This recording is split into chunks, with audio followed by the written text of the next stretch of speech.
दोस्तों नमस्कार। ममता बनर्जी की नाक के नीचे से उनके दूसरे नंबर के नेता को ईडी पकड़ कर ले गई। ममता बनर्जी कुछ नहीं कर पाई। उद्धव ठाकरे के देखते देखते उनके अपनी पार्टी के तमाम विधायक और सांसद उनका साथ छोड़ते चले गए और उन्हें भनक तक नहीं मिली। 3 महीने से केजरीवाल कह रहे थे मनीष सिसोदिया की गिरफ्तारी कभी भी हो सकती है और उन पर जो चार्ज लगा उसकी कल्पना केजरीवाल ने भी नहीं की थी, लेकिन वह कुछ नहीं कर पाए। तो क्या वाकई विपक्ष की पूरी फहरिस्त कुछ इस तरीके से दीवार पर टंगी हुई है जिसमें केंद्र सरकार जब चाहे जिसे चाहे जेल में डाल सकती है? और कांग्रेस की नेता सोनिया गांधी भी इससे हटकर नहीं है। सोनिया गांधी के खिलाफ ईडी सम्मन जारी करती है और अपने तारीख के मुताबिक न सिर्फ बुलाती है बल्कि कांग्रेसी भी देश भर में हंगामा करने के अलावे कुछ कर नहीं पाते हैं। और अब फिर से जब बुलावा होगा तो देश भर में कांग्रेस का सत्याग्रह होगा। लेकिन क्या वाकई राहुल गांधी और सोनिया गांधी तक को जेल में डालने की स्थिति में सरकार आ सकती है? ध्यान दीजिए, तो जेल में जाना राजनीतिक कद बढ़ाने की राजनीति हमेशा से मानी जाती रही। इससे पहले की परिस्थितियों को पलटिएगा तो भारत की राजनीति में जो जेल गया वो बड़ा नेता बनकर निकला। लेकिन मौजूदा अवस्था में जिस तरीके का परसेप्शन भारत की राजनीति को लेकर और मोदी सत्ता को लेकर इस देश के भीतर चुनावी जीत के साथ जुड़ चुका है, उसमें विपक्ष का कोई भी नेता किसी भी वक्त अगर जेल में डाल दिया जाए तो क्या उसका कद बढ़ जाएगा?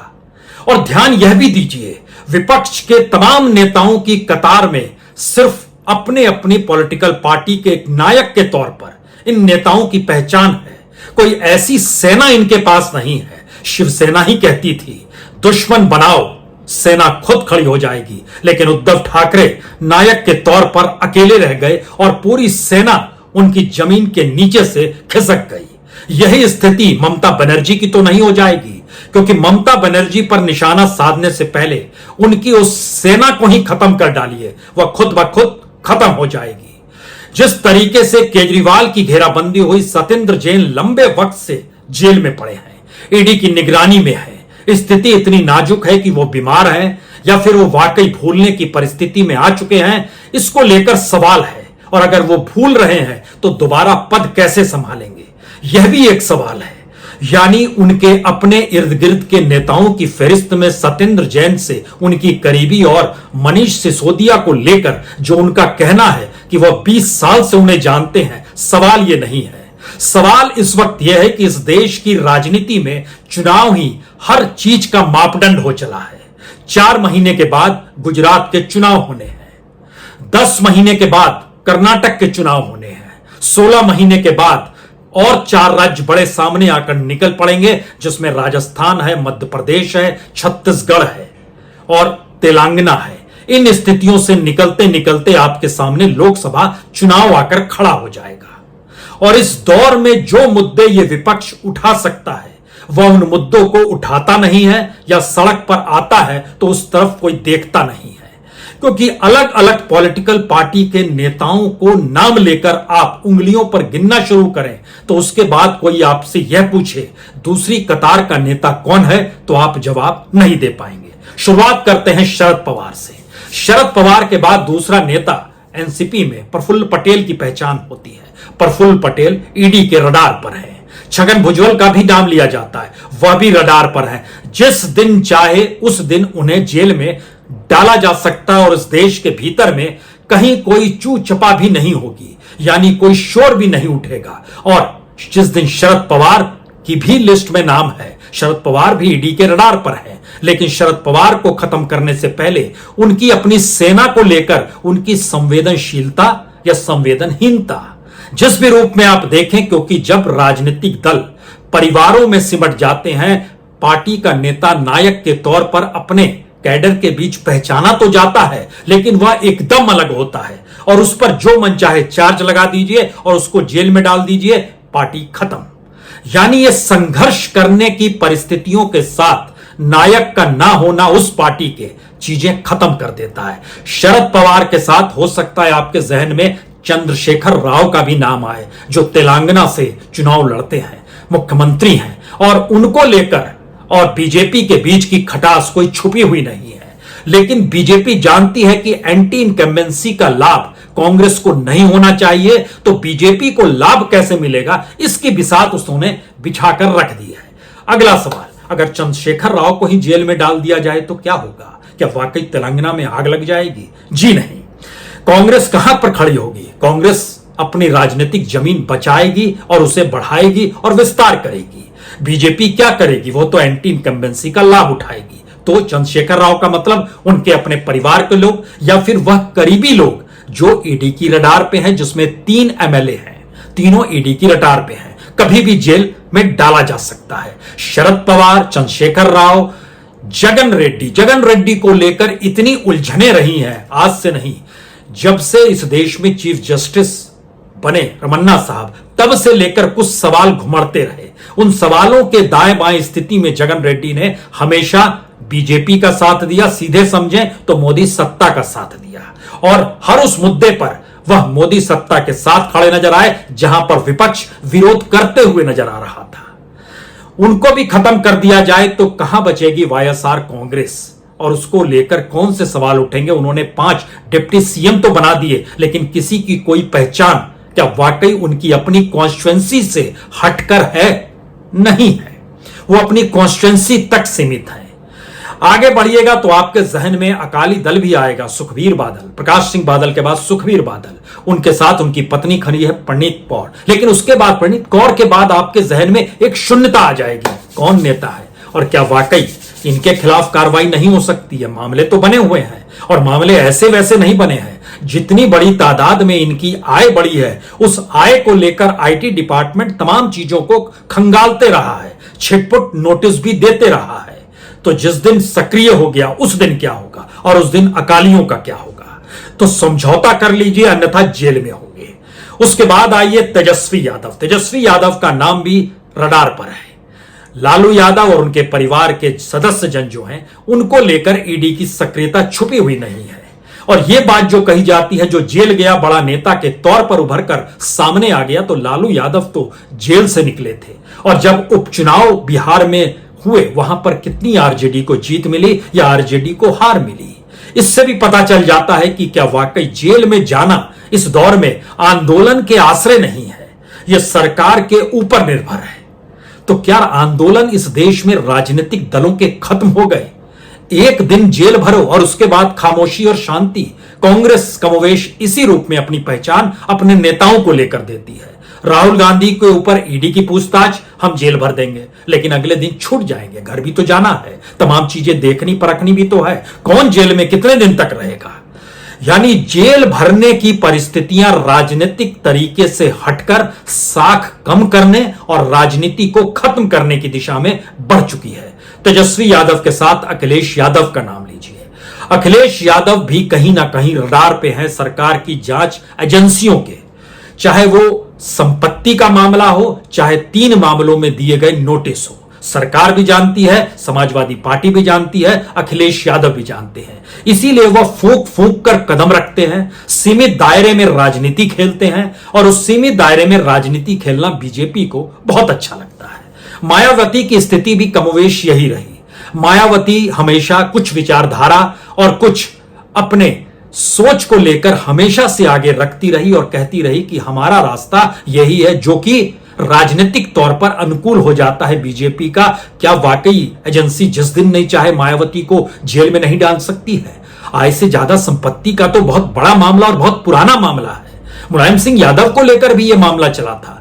तो एजेंसियों की फहरिस्त में चाहे चंद्रशेखर राव हो, चाहे जगन रेड्डी हो, चाहे शरद पवार हो, चाहे सुखबीर बादल हो, चाहे तेजस्वी यादव हो, चाहे अखिलेश यादव हो, और केजरीवाल के इर्द गिर्द की परिस्थितियों को समझिए। उनके दूसरे नंबर के मनीष सिसोदिया को किस दिन जेल में डाला जाएगा नहीं कहा जा सकता, लेकिन उसके बाद क्या होगा? ट्विटर युद्ध होगा, यानी सोशल मीडिया पर संघर्ष करती हुई आम आदमी पार्टी दिखाई देगी, या वाकई ऐसी परिस्थिति इस देश के भीतर में बन जाएगी जिससे लगेगा कि आम आदमी पार्टी शायद इस देश की राजनीति को बदलने निकल पड़ी है। लेकिन यह स्थिति कैसे आएगी? इसके लिए तो वह नैतिक बल चाहिए जो पंजाब में नजर नहीं आ रहा है। 6 महीने के भीतर पंजाब के लोगों के भ्रम टूटने लगे हैं। जो वादे किए, जो उड़ान भरी, उस उड़ान के रास्ते सब कुछ सौंप दिया, लेकिन स्थितियां अनुकूल क्यों नहीं हो रही है?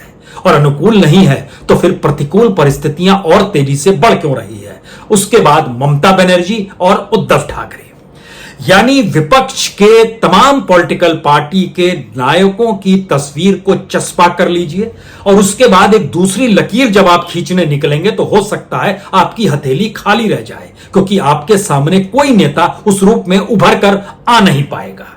इस पूरे विपक्ष की कतार में कांग्रेस आपको सामने खड़ी नजर आएगी, जो विपक्ष की सबसे बड़ी पॉलिटिकल पार्टी और जो राष्ट्रीय पार्टी के तौर पर है, देश के तमाम राज्यों में उसकी पहुंच और पकड़ है।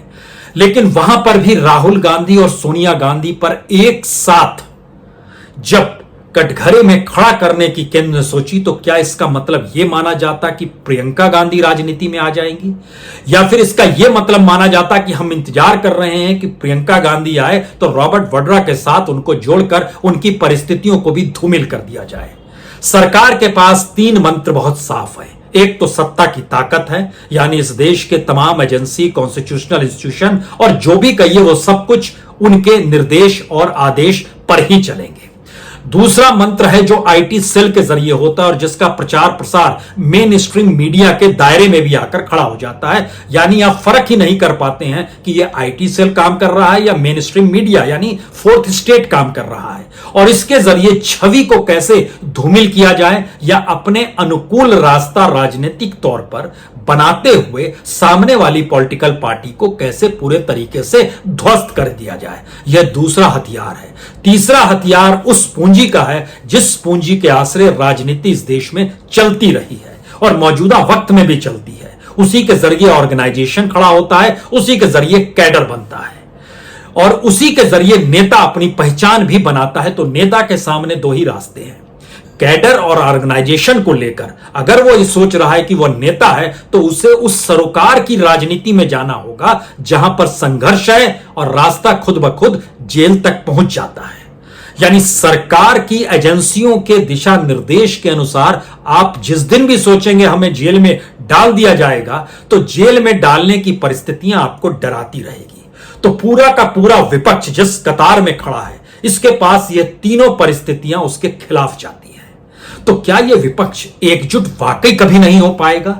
इस विपक्ष की सबसे बड़ी मुश्किल यह है कि सभी अपराधी हैं, सभी करप्ट हैं, या इस विपक्ष की सबसे बड़ी मुश्किल यह है कि इनके अपने राज्यों की राजनीति के अंतर्विरोध जो हैं, वो अंतर्विरोध एक दूसरे की राजनीति के विस्तार को रोकते हैं या खुद का विस्तार चाहते हैं। इसी का लाभ बीजेपी को मिल जाता है। क्या यह स्थिति है? या इससे हटकर एक तीसरी स्थिति है कि राजनीतिक तौर पर ये तमाम पॉलिटिकल पार्टीज ऐसे मंच के तौर पर क्रिएट होती चली गई जहां पर किसी को जाति के हिसाब से जुड़ना था, किसी को धर्म के लिहाज से जुड़ना था, और उसी प्रोसेस को लेकर राजनीतिक सत्ता मिल जाए तो आपको लाभ मिल जाएगा, यह सोच डेवलप करनी थी। क्या वाकई ऐसी परिस्थिति थी? अगर ये तीनों परिस्थितियों के दायरे में भारत के विपक्ष की राजनीति को पकड़े और पकड़ने के साथ उस एजेंसीज के ऊपर जो लगातार अपनी डायरी के पन्नों को खोलकर एक एक नाम सामने रखती है,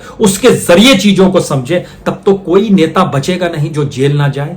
अगर जेल जाने के रास्ते आप कमजोर पड़ते हैं, दूसरी तरफ आप इंतजार करते हैं कि हमारी फाइल खुले या ना खुले, या फिर आपको लगता है कि राजनीतिक तौर पर फंसाया जा रहा है, तो फिर आप उस राजनीति को समझने की अब कोशिश कीजिए कि आपको इस राजनीति से 2-2 हाथ कैसे करने हैं, जो विपक्ष शायद चूक रहा है।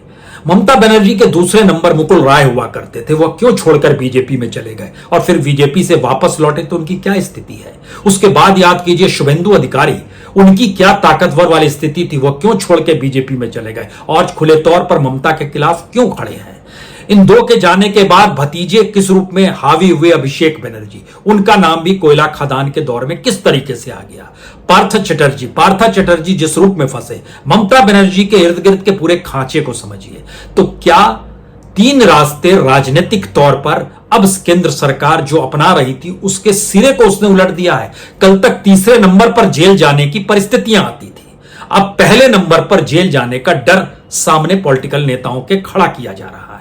इसके ठीक समानांतर हमारे साथ यानी बीजेपी के साथ जो खड़े हैं उनको लेकर कोई सवाल नहीं होगा। शुभेंदु अधिकारी की फाइल नहीं खुलेगी, स्मृति ईरानी को लेकर कोई सवाल नहीं होगा, या फिर एक लंबी फहरिस्त जो ईडी के दायरे में बीजेपी के नेताओं की थी उसकी जब जरूरत पड़ेगी तब देखा जाएगा, अभी हम क्यों खोलें।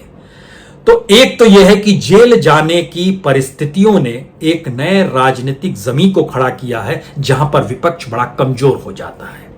दूसरा मंत्र था कि कैडर और ऑर्गेनाइजेशन के भीतर अगर डर पैदा करना है किसी भी पॉलिटिकल पार्टी के तो उसके नेता पर सीधा हमला कर दीजिए। वो कैडर और ऑर्गेनाइजेशन खुद ब खुद दाएं बाएं देखने लगेगा और अगर छत्रपों के साथ होगा तो वह बीजेपी के साथ आना चाहेगा, कांग्रेस के साथ आएगा होगा तो कुछ बीजेपी के साथ आएंगे, कुछ खामोश हो जाएंगे, कुछ छत्रप के साथ मूव करेंगे।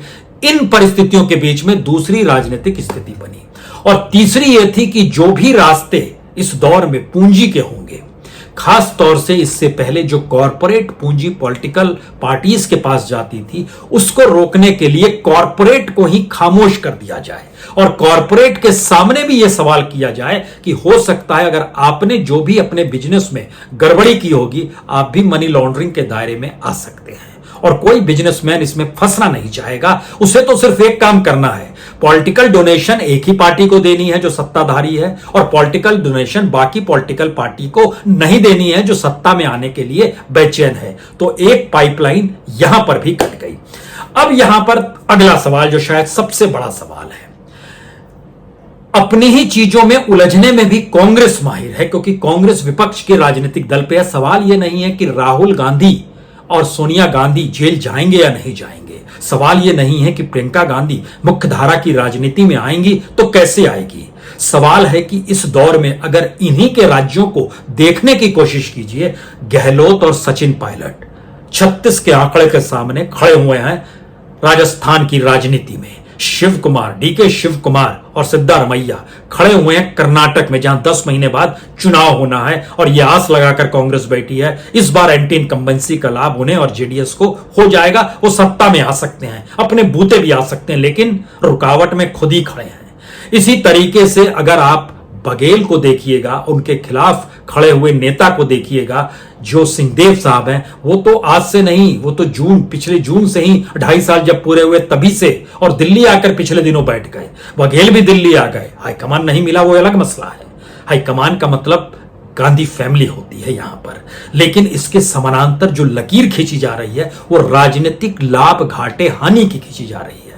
यानी हमने इतनी लंबी चर्चा में कभी आपसे जिक्र नहीं किया कि इस देश के बेरोजगारी को लेकर जनता में उफान है, पॉलिटिकल पार्टी सड़क पर है और आंदोलन करने को बेताब है, महंगाई चरम पर है, लोगों के भीतर गुस्सा है और पॉलिटिकल पार्टी आंदोलन करते हुए जेल जाने को तैयार है। इस देश की इकोनॉमिक सिचुएशन डामाडोल है, हर चीज खत्म की जा रही है, एलपीजी की सब्सिडी हो या वरिष्ठ नागरिकों को दिए जाने वाली रियायत हो या कुछ भी हो, सब कुछ खत्म किया जा रहा है, लेकिन विपक्ष जेल का रास्ता नहीं पकड़ रहा है। यानी आंदोलन की तीव्रता इस देश के राजनीतिक दलों में अभी भी इस रूप में नहीं आई है जहां वो निकले तो जनता उसके साथ जुड़ती चली जाए और जनता को यह एहसास हो कि यह पॉलिटिकल पार्टी जनता के मुद्दों के साथ खड़ी है, अपने मुद्दों के साथ नहीं खड़ी है और अपनी राजनीति नहीं साध रही है, बल्कि इस देश की बिगड़ी हुई अर्थव्यवस्था और बिगड़ी हुई सामाजिक आर्थिक परिस्थितियों को लेकर आंदोलन कर रही है।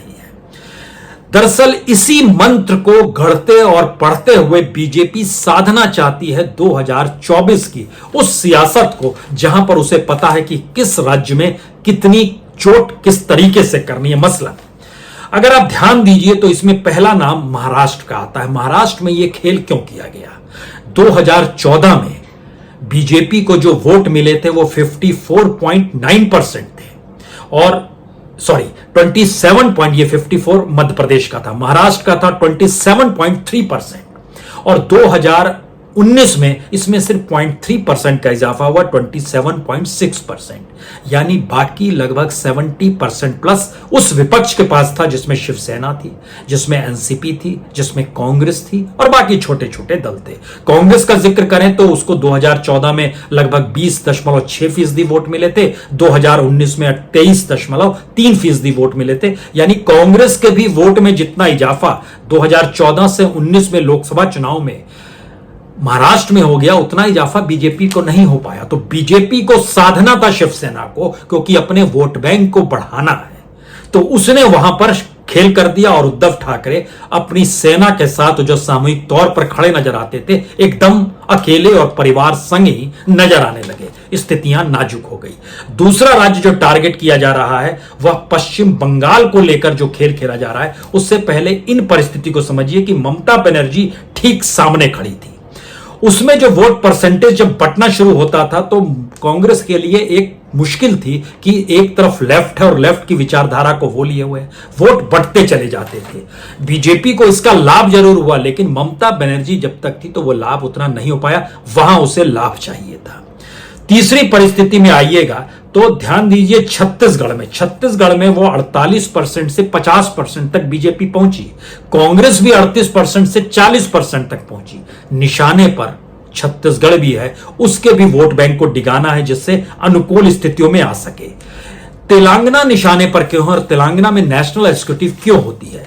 2014 में बीजेपी को सिर्फ वोट मिले थे 10.5%, जो बढ़कर 19.5% 2019 में हो गए।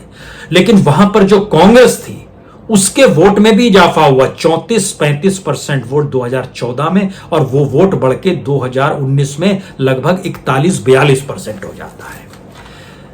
लोकसभा के लिए काउंटर करना है कांग्रेस को, राज्यों में काउंटर करना है तमाम नायकों को जो छत्रपों की परिस्थितियों के साथ अपने आप को दिखाते हैं कि हम ही नायक हैं।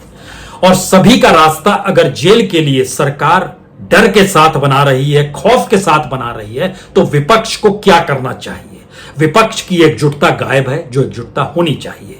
विपक्ष जेल के रास्ते आंदोलन के जरिए जाए, यह उसकी पहली जरूरत होनी चाहिए और पहली प्राथमिकता होनी चाहिए। और उस रास्ते को चुनने के लिए जनता से जुड़े मुद्दे राष्ट्रीय तौर पर कैसे उभरेंगे और राज्यों के चुनाव और 2024 के चुनाव, उससे हटकर अगर राजनीति छोड़कर आंदोलन जनता की तर्ज पर अगर पॉलिटिकल पार्टी विपक्ष की करने लग जाए तो रास्ता बनेगा। लेकिन यह रास्ता बनाएगा कौन?